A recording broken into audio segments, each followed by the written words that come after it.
Alright, this is an original story from our channel, and in this one, somebody finally stopped bending, stopped breaking, stopped pretending everything was fine, and did the one thing nobody in that family ever expected.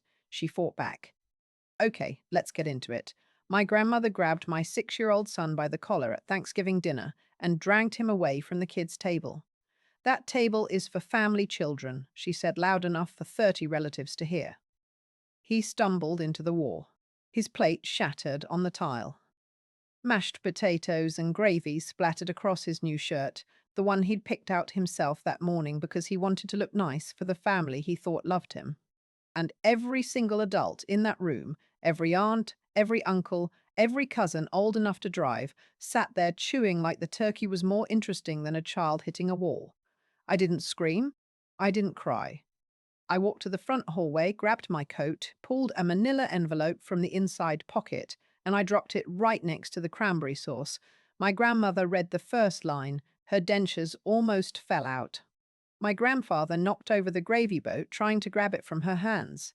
And my mother, my sweet, silent, complicit mother, whispered 3 words that told me she'd known all along. Where did you find that? But I'm getting ahead of myself. Let me take you back. My name is Harper. I'm 34. I'm a single mother to a boy named Jude, who is 6 years old and has more emotional intelligence than every adult I grew up with combined. He's the kind of kid who notices when the cashier at the grocery store looks sad and says things like, I hope your day gets better. He draws pictures for strangers. He asks permission before he hugs you. He's everything I never got to be as a child because I was too busy surviving a family that treated me like a rough draft of a person they never intended to publish. I want you to picture Thanksgiving at my grandparents' house. Not the Hallmark version. Not the one with golden light and laughing families passing bread rolls in slow motion. Picture a house that smells like roasted turkey and resentment. Picture 42 relatives packed into a dining room that comfortably seats 25. Picture my grandmother, Dolores, standing at the head of the table like a general surveying her troops, assigning seats based on a hierarchy so rigid you'd think she was running a medieval court instead of serving stuffing. Dolores is 78. She wears pearls to bed. She irons her napkins. She once made my cousin cry at Easter because the girl used the wrong fork for the salad, and instead of correcting her quietly, Dolores announced it to the table like the child had committed treason against cutlery. My grandfather, Bernard, is 81. He doesn't say much anymore. He doesn't have to. Dolores says it all for him, and then some. But make no mistake, Bernard hears everything. Bernard remembers everything. Bernard has a filing cabinet in his study that could put most law firms to shame, and when he looks at you from across the room with those pale grey eyes, you get the feeling he's already calculated what you're worth, and the number wasn't impressive.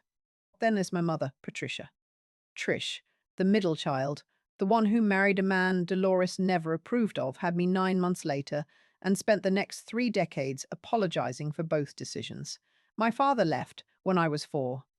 Not dramatically, not with suitcases and slammed doors. He just stopped coming home one day, and my mother folded his absence into the family narrative like a crease in a tablecloth, smoothed it out, pretended it wasn't there. Dolores never forgave her for it. Not for the divorce, for the embarrassment. In Dolores's world, failure isn't the sin. Getting caught is. My Aunt Vivian is the golden child. She married a dentist named Craig, who has the personality of a filing cabinet, but the income of a man Dolores respects.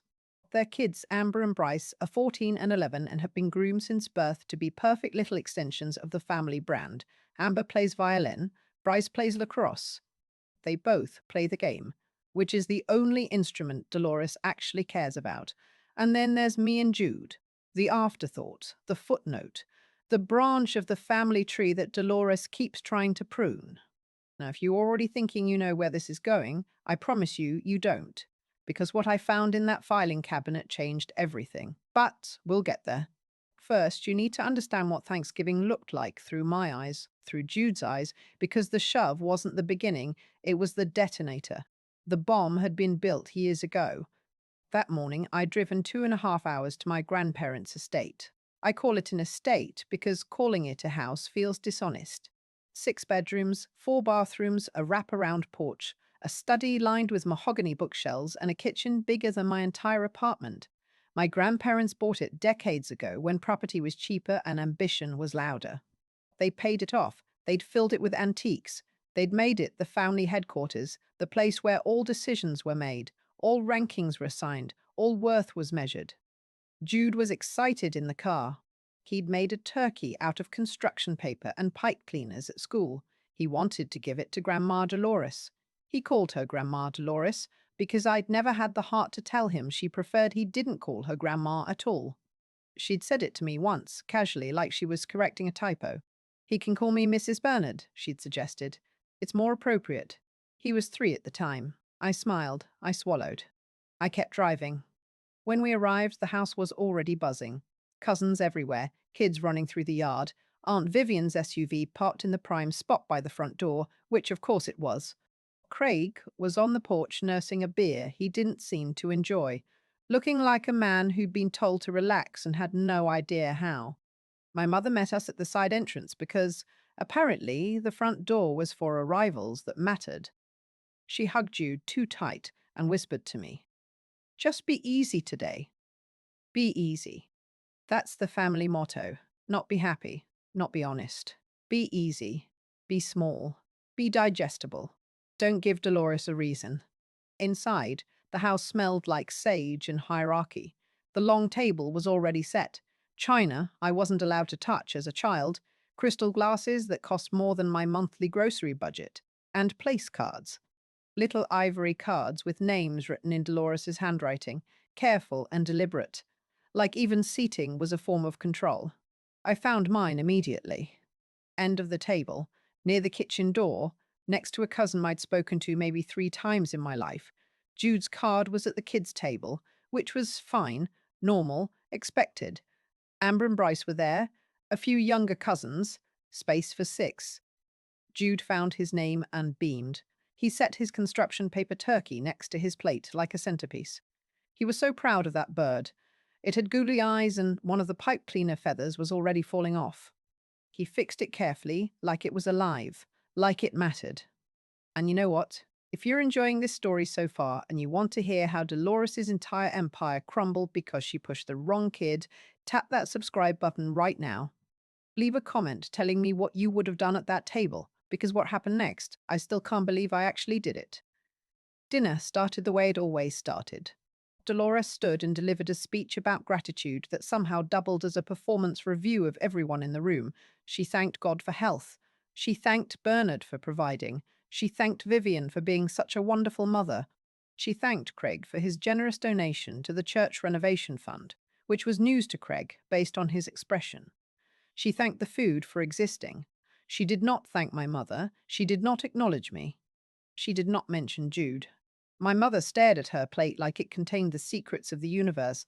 I stared at mine like it contained my will to keep pretending. Then we ate. And for about 22 minutes, things were fine. Fine in the way things are fine when nobody breathes too hard. Fine like a house of cards in a room with no wind. Jude was at the kids' table eating quietly, using his napkin, being the kind of child adults don't notice because he wasn't causing trouble. He was just existing. And in that family, existing without permission was already a provocation. What happened next, I need you to understand, didn't come from nowhere. It came from a lifetime of somewhere. Jude reached for the bread basket at the center of the kids' table. His sleeve brushed Bryce's water glass. The glass tipped. Water spread across the tablecloth toward Amber's plate. Amber shrieked like she'd been stabbed. Bryce laughed. Jude froze, face flushing, hands pulling back like the table had bitten him. And Dolores, who had been mid-sentence about the church fundraiser, turned her head like a surveillance camera that had just detected motion. The room didn't go silent. It went airless. Dolores stood up. Not fast, not slow. Deliberate. The way someone stands when they've already decided what's about to happen and they want you to watch. She walked to the kids' table. She looked down at the water, at the bread basket, at my son who was already whispering, "Sorry, sorry, sorry," like a prayer. And then she grabbed him by the collar of his shirt, the nice shirt, the one he'd picked because he wanted to look good for her, and she yanked him out of the chair. "That table is for family children," she said. Not whispered. said, with volume, with intention, with 37 witnesses who suddenly found their plates fascinating. Jude stumbled backward. His hip caught the edge of the table. His plate slid, tipped, and shattered on the tile floor. Mashed potatoes, gravy, the little bit of cranberry sauce he'd been brave enough to try because I told him it was sweet. All of it. Everywhere. His construction paper turkey landed face down in the mess. The googly eyes stared up at the ceiling. He hit the wall behind him.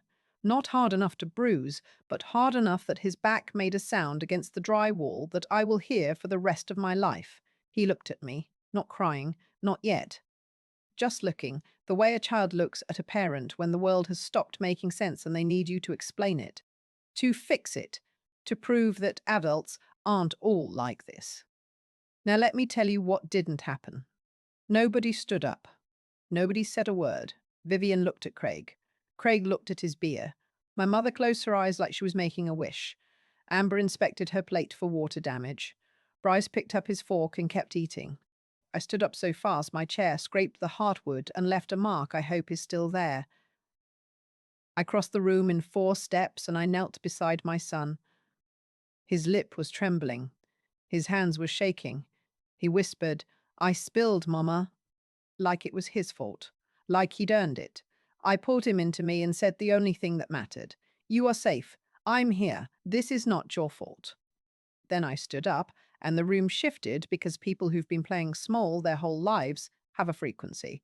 And when it changes, everyone feels it. But I didn't yell. I didn't give them the satisfaction of calling me emotional. I didn't throw a plate or flip a table or do any of the things they would have used against me later over wine and whispers. I walked to the front hall. I grabbed my coat, and from the inside pocket, I pulled out a manila envelope. I'd carried that envelope for 11 days. 11 days of knowing what was inside. 11 days of talking myself out of this exact moment. 11 days of telling myself to wait, to be strategic, to pick the right time, to not cause a scene. My son hit a wall. The right time arrived. I walked back to the dining room. I set the envelope on the table, right between the cranberry sauce and the wine Dolores had been drinking like it was personality fluid. "What is this?" Dolores said, voice sharp, eyes narrow. I didn't answer. She opened it. She pulled out the first page. Her reading glasses were around her neck on a chain, and she lifted them with hands that were steady until they weren't. I watched her eyes move across the page. I watched the color drain from her face the way water drains from a bathtub. Slowly at first, then all at once. Bernard reached for it.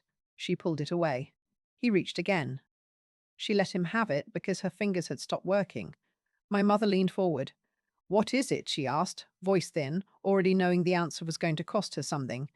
And I said, loud enough for the whole table, "It's a court order demanding a full forensic accounting of Grandpa Theodore's trust.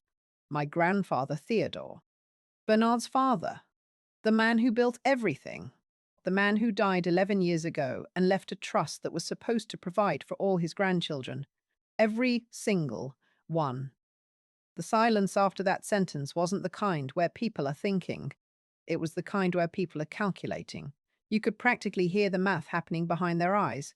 Who knows what? How much? How far back? Dolores looked at me, and for the first time in my life, she didn't see a rough draft. She saw a problem. Good. Now, to understand why that envelope landed like a grenade, you need to go back with me. Not to childhood, though we could. Not to every birthday where Amber got a party and I got a card mailed 3 days late. Not to every Christmas where Bryce unwrapped electronics and Jude got a gift bag from the dollar store with the price tag still on it.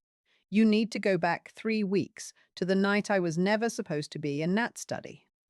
Vivian had called me. That alone should have been suspicious because Vivian calls me roughly once a year, usually to ask if I can help set up for a family event. Translation, move furniture and stay out of photos. But this call was different. She sounded stressed. Craig was at a conference. Amber had a violin recital she couldn't miss. Bryce had a fever. Could I come stay with Bryce for a few hours while she took Amber to the performance? I said yes because I'm a person who says yes to family even when family treats me like hired help.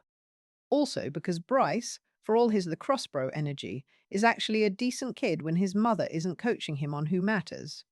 I drove to my grandparents' house because that's where Vivian was staying for the week while her kitchen was being renovated. Craig's dental practice paying for a kitchen remodel. Dolores's favorite story.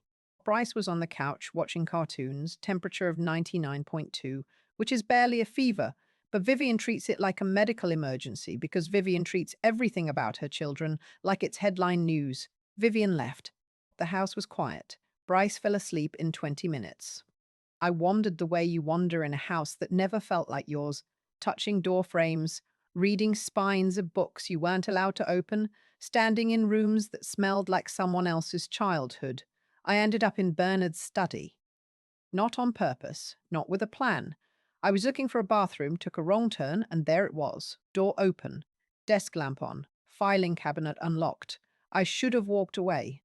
That's what the old Harper would have done. But the old Harper also would have smiled when her grandmother said, "That table is for family children," and apologized for the inconvenience of her son's existence.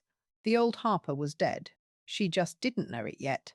The filing cabinet was the old metal kind, 4 drawers, each one labeled with a letter range. I wasn't looking for anything. I want to be clear about that. I wasn't snooping. I was standing in a room I'd been told my whole life I didn't belong in, and something in my body said, "Open it." I opened the drawer labeled S through Z. I don't know why. Maybe because my last name starts with T. Maybe because the universe has a sense of timing that borders on theatrical. Inside, between tax returns from 2014 and a folder labeled Timeshare Tuscany, was a thick green folder with a handwritten label. Theodore's Trust.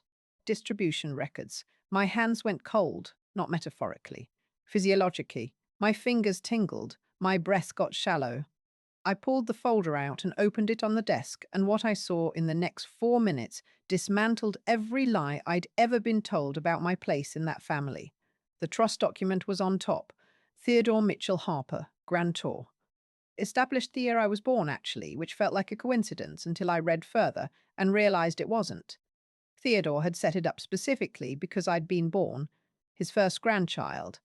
The trust was created for, and I am quoting the document, the benefit of all biological and legally recognized grandchildren of Theodore Mitchell Harper. All grandchildren. All. The initial funding, $620,000. I had to read that number twice because my brain kept trying to make it smaller. $620,000 split equally among all qualifying grandchildren. At the time of his death, there were 3 of us, me, Amber, and Bryce. That's roughly $206,000 each. I'd never seen a dime.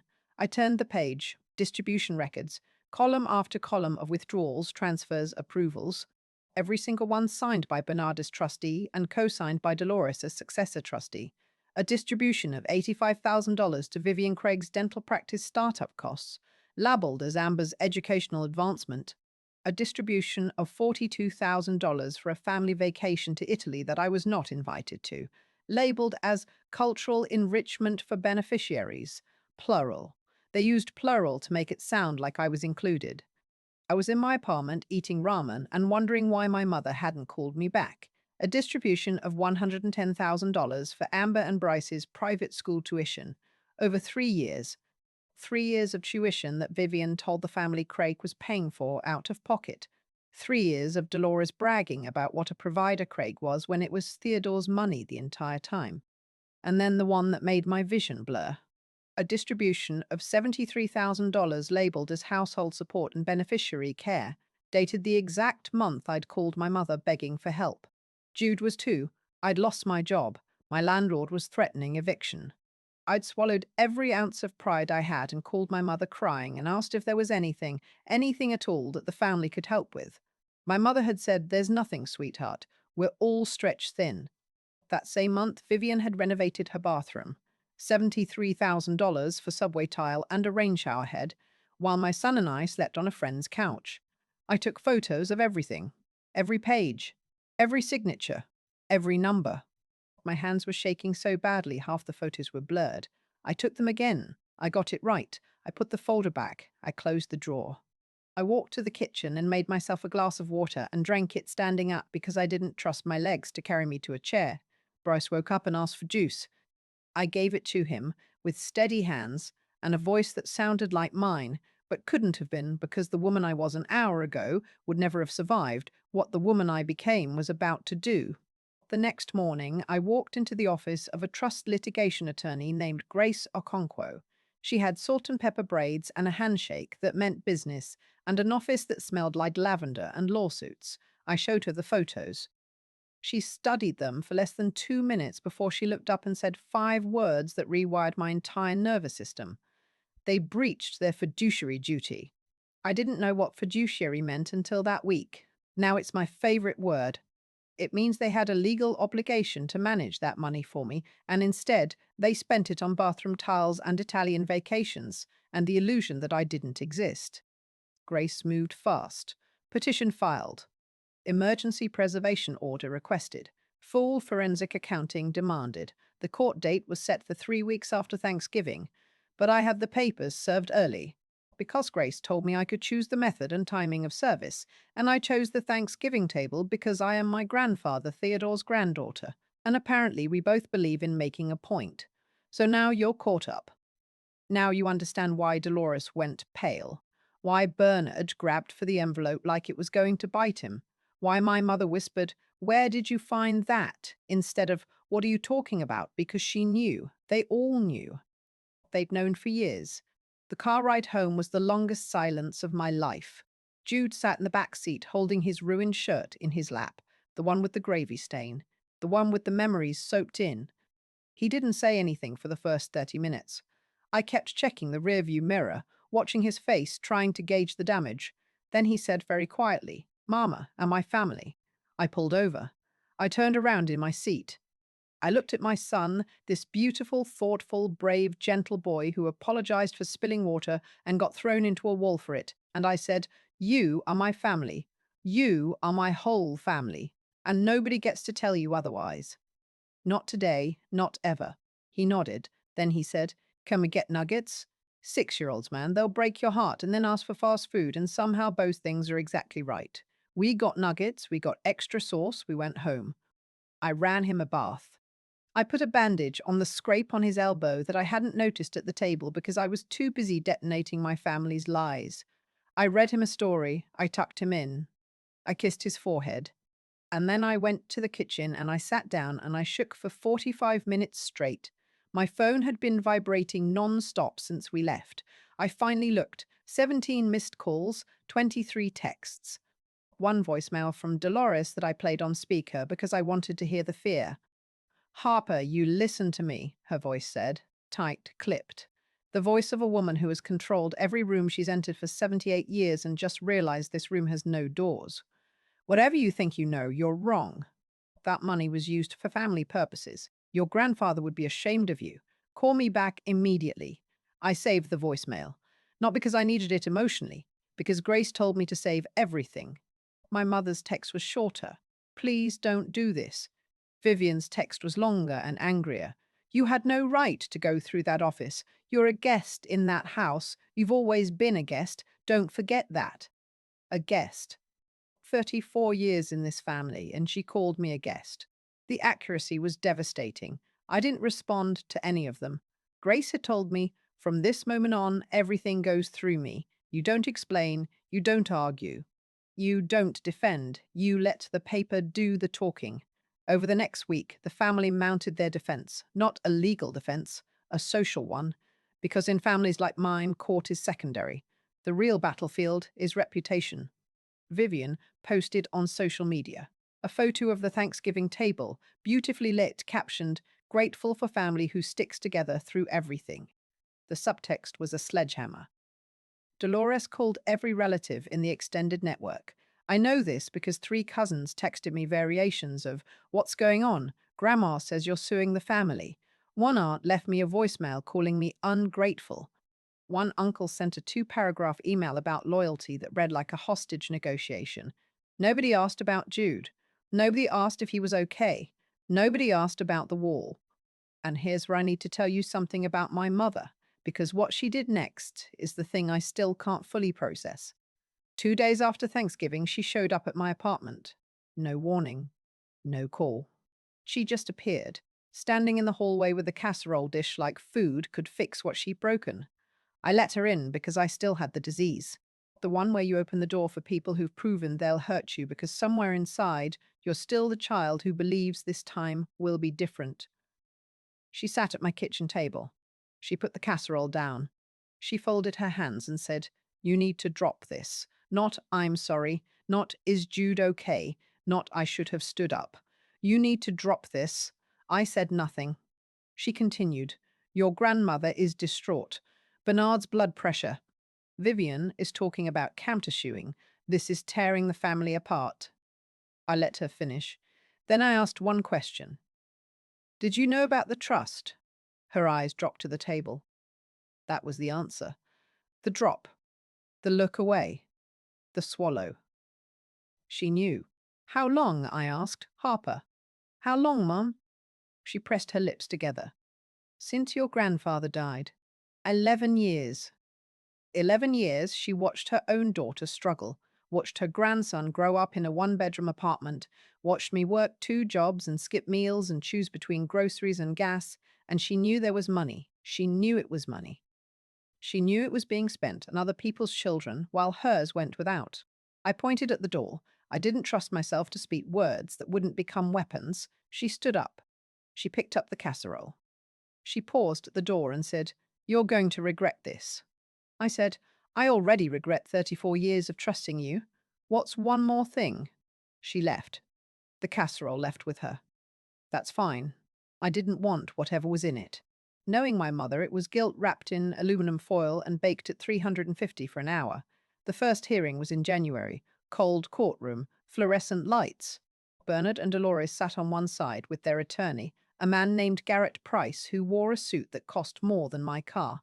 Vivian sat behind them, arms crossed, jaw tight. Craig was there too, looking like a man who just realized his family's money wasn't his family's money. My mother sat in the back row, alone. Not on their side, not on mine. Just there, occupying space the way she'd occupied space my whole life, present, but not participating. Grace was calm. Grace was always calm. She presented the petition. She outlined the trust terms. She showed the distribution records. She showed the math. $620,000 in. Current balance, $47,000. $573,000 gone. My share, roughly $207,000, never distributed. Not a penny. Not a birthday card with a check. Not a college fund. Not a safety net. Not even a whisper. Garrett Price argued that Theodore intended the trust for, and I'll never forget this phrase, grandchildren who maintained a relationship with the family. Grace didn't blink. The trust document doesn't say that. It says all grandchildren. My client is a grandchild. Your clients are trustees. Trustees don't get to choose which beneficiaries they like. The judge ordered a full forensic accounting, froze all remaining assets, set a timeline. Bernard's hand shook the entire hearing. Dolores sat rigid, unblinking, like if she held still enough, reality might pass over her. Outside the courtroom, Vivian caught up to me. Her heels clicked on the marble like exclamation points. "You know they'll lose the house," she hissed. I stopped walking, looked at her. "Vivian, your kids went to private school on money that was supposed to feed mine." She opened her mouth, closed it, opened it again. Nothing came out. First time in her life, I kept walking. The weeks that followed were strange, quiet in a way that felt loaded, like the air before a storm decides if it's going to be rain or a tornado. Jude went back to school. I went back to work. The legal process ground forward like a glacier, slow and unstoppable. And then Grace called me on a Wednesday evening. "Sit down," she said. I sat down. The forensic accountant found something else. My stomach tightened. What? A second account, linked to the trust but managed separately. Bernard set it up 6 years ago. It's in Bryce's name only. How much? 189,000. I set my phone down, picked it up, set it down again, picked it up, set it down again. $199,000 in a private account for one grandchild. Set up the same year my son was born, the same year I became a single mother, the same year I stopped being useful to the family and started being inconvenient. Grace continued. "It gets worse. Some of the funds in Bryce's account were transferred from your portion of the trust, not all of it, about $68,000, but enough to show a pattern of preferential treatment that violates the equal distribution terms. They hadn't just forgotten about me, they'd actively moved my money to someone else's child. The second hearing was in March. The forensic report was submitted. The second account was exposed. Garrett Price tried to argue that Bernard had discretion as trustee. Grace demolished that argument with 3 sentences and a highlighted paragraph from the trust document that specifically prohibited preferential distributions. The judge didn't mince words. He said, and I wrote this down because I wanted to remember it forever, this court finds that the trustees engaged in a sustained pattern of breach, mismanagement, and self-dealing. The beneficiary designated as Harper Elaine Townsend was systematically excluded from distributions she was legally entitled to receive. Systematically excluded. A judge said that about me. About the family that told me I was dramatic. About the people who said there was nothing set aside. The ruling was clear. My full share, recalculated with interest and adjusted for inflation. $312,000. Plus legal fees. Plus punitive penalties for breach of fiduciary duty. Total judgment, $487,000. Dolores made a sound. Dolores made a sound. Not a word. A sound. Like something inside her deflated. Bernard didn't move. He just sat there staring at the table, a man whose filing cabinet had finally filed him under accountable. Vivian started crying. Not because she was sorry, because the math meant they'd have to sell the house. And they did. The house, the estate, the mahogany study, the filing cabinet, the dining room table where my son hit the wall, all of it. Listed, sold, gone. My mother called me after the sale. I almost didn't answer, but I did because closure isn't something you find. It's something you choose to stop looking for. Are you happy now? She asked. No, I said. But Jude has a college fund, and a home that's safe, and a mother who won't let anyone treat him like he doesn't belong. She was quiet for a long time. Then she said, I should have stopped it. Yes, I said. You should have stopped it. Yes, I said. You should have. I was afraid of her, she whispered. I've been afraid of her my whole life. I believed her. That's the tragic part. I believed her completely. Fear is real. But so is my son's elbow scraping against drywall. Fear explains things. It doesn't excuse them. I hope you find your courage, Mom, I said, but I can't wait for it anymore. I hung up. I didn't block her. I just stopped calling. There's a difference. Blocking is a wall. What I did was a door, closed but unlockable if she ever finds the key, which is accountability. 6 months later, Jude and I are somewhere new. Not geographically, emotionally. The money is invested. His future is secure. Our apartment is the same because I didn't do this for luxury. I did it for justice, and justice doesn't come with a kitchen island, though honestly, that would have been nice. Jude doesn't ask about Grandma Dolores. He doesn't ask about the Thanksgiving table. He doesn't flinch when someone reaches toward him, which was my biggest fear, that someone had installed that reflex in him permanently. Kids are resilient in ways adults don't deserve. But last week, he did something that made me pull over on the drive home from school and just breathe. He came out of class holding a picture he'd drawn. A house, a table, 2 chairs, 2 plates, a turkey made of handprints and glitter. It's us, he said. Thanksgiving at our house. 2 chairs, 2 plates. He didn't draw a bigger table. He didn't draw the family that excluded him. He drew the family that showed up. And it was enough. It was more than enough. They lost the house. They lost the money. They lost the illusion. Dolores and Bernard are renting now, which for Dolores is a fate worse than death because she can't control a house she doesn't own. Vivian and Craig are navigating the reality that their lifestyle was subsidized by theft, and Craig, to his credit, has started asking questions that Vivian doesn't want to answer. My mother sends me a text every Sunday. Just thinking of you. I don't respond every time, but sometimes I do, because the door is closed, not locked. And me? I stopped being small. I stopped smiling when it hurt. I stopped pretending that belonging to people who don't want you is better than belonging to yourself. My grandfather Theodore left that money for me. Not because I earned it, not because I performed well enough, because I existed. because I was his grandchild, because in his mind, that was enough, and it should have been. So here's my question for you. And I really want to hear your answers because this community right here, you all, you're the reason I keep telling these stories. Did I go too far or did I not go far enough? Drop your answer in the comments. Tell me what you would have done at that Thanksgiving table. Would you have waited? Would you have walked away? Would you have flipped the table? I want to hear every single opinion. And if this story hit you somewhere real, if you've been the one at the end of the table, the one they forgot, the one they told there was nothing set aside, smash that subscribe button, hit the bell, because every story on this channel is for the people who were told they didn't matter and decided to prove otherwise. I'll see you in the next one. And trust me, the next one is even wilder.